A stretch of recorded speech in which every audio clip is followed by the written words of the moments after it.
बिस्मिल्लाहिर्रहमानिर्रहीम। अस्सलामु अलैकुम व रहमतुल्लाहि व बरकातुहू। आज हम सूरा अल बकरा की आयत नंबर जो दर्ज है इसको पढ़ें और सीखेंगे। इन अल्फाज को जो तादाद में कितने हैं, 1 2 3 4 5 6 7 8 और 9, ये 9 अल्फाज अगर हम सीख जाएं आज, ऊपर आप दी हुई तादाद को जमा करके देखें कि कितने अल्फाज हम सीख जाएंगे। यानी उलाई का 11 बार आया है, अला जो हर्फ है ये 365 मरतबा आया है, और हुदन 89 बार आया है, मिन 538 बार, और रब्बिहिम 125 मरतबा, हम जो ज़मीर है ये 427 मरतबा आई है। जी जी मिन मिन हाँ टोटल अल-मुफ़्लिहून 12 बार आया है। तो गोया 1557 अल्फाज, हम गोया 1500 अल्फाज के राउंड अबाउट हम सीख जाएंगे कुरान के, जो 80,000 अल्फाज में से ये है। तो सबसे पहले इस लेसन प्लानिंग के मुताबिक तजवीद को हम लेंगे। आप मेरे पीछे पीछे पढ़ेंगे, पहले मश्क कर लेते हैं, उसके बाद कवायद तजवीद को लेंगे। अऊज़ु बिल्लाहि मिनश शैतानिर रजीम,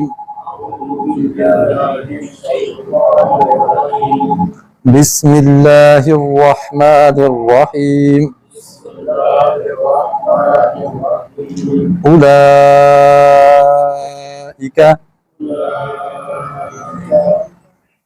अला हुदम मिर रब्बिहिम, हुदम मिर रब्बिहिम व उलाइका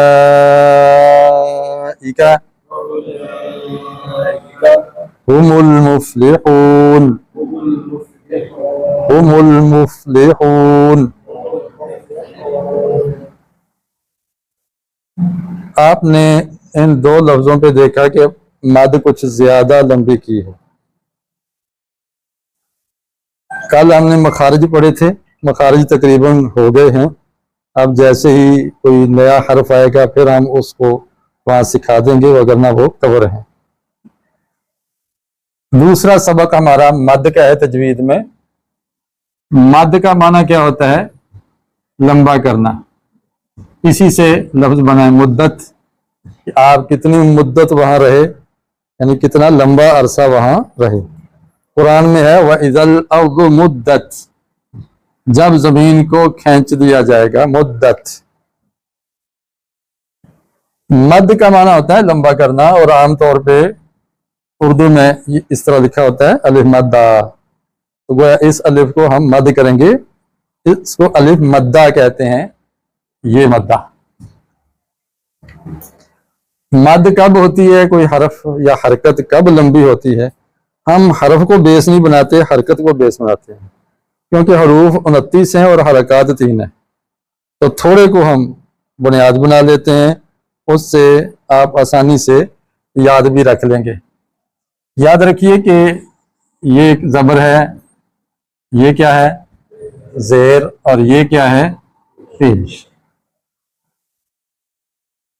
जब सिर्फ ज़बर हो, ज़ेर हो, पेश हो, तो उसको मद नहीं करते।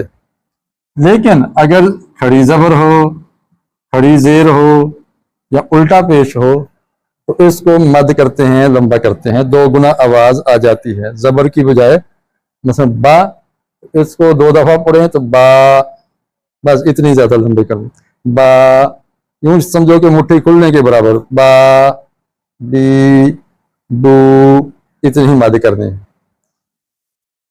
यहां देखें खड़ी ज़बर है, तो यहां मद हो रही है, और यहां खड़ी ज़बर आई है लेकिन यहां पर मद ज्यादा हो रही है।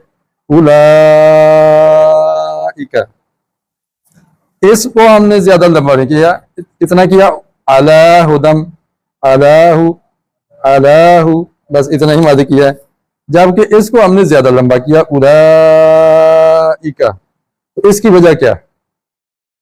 एक आप कह सकते हैं जी कुरान में ये लिखा होता है, उसके ऊपर ये मद डली होती है, लिहाजा हम इसको देख कर लंबा करते हैं। लेकिन इसके लिए भी एक ज़ाब्ता और उसूल है इस मद को लिखने का। ये तो एक अलामत है, उसूल क्या है?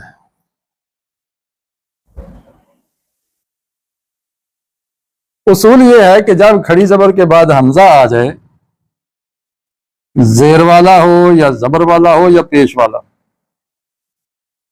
यानी छोटी मद के बाद हमजा आ जाए जबर वाला, जेर वाला या पेश वाला, हमजा आ जाए जबर वाला, जेर वाला या पेश वाला, ये हमजा आ जाए तो उस वक्त ये मद 3 से 4 गुना लंबी हो जाती है। तो अब हम पढ़ेंगे, पहले था ला, जब आगे हमजा आ गया तो क्या करेंगे? ला ई, क्या पढ़ेंगे? ला ई। यहां देखें लाम पर खड़ी जबर है और आगे हमजा आ गया है जेर वाला, जज़म वाला ना हो, जज़म वाला आ गया ना तो वो पिछली मद को भी खत्म कर देता है, वो छोटी मद भी गायब हो जाती है, इसलिए इसको हमने ज्यादा लंबा किया था। उलाइका अला हुदम मिर रब्बिहिम व उलाइका हुमुल मुफ्लिहून। खून जब कहना है तो नाक से आवाज ना आए, खून नहीं कहना, मुंह से सारी आवाज निकली, खून, ठीक है। और ये उस वक्त निकलेगी जब आप होंठों को गोल करेंगे, खून यूं चूंच बना लेंगे तो तब ये आवाज सारी मुंह से निकलेगी। आज हमने मद सीख ली, इंशाल्लाह अगली एक हमजे की और मिसाल आएगी, तो जैसे जैसे मिसालें आती जाएंगी हम फवायद भी आगे बढ़ाते चले जाएंगे। तो आज तजवीद की मश्क भी हो गई और कायदा भी हमने पढ़ लिया।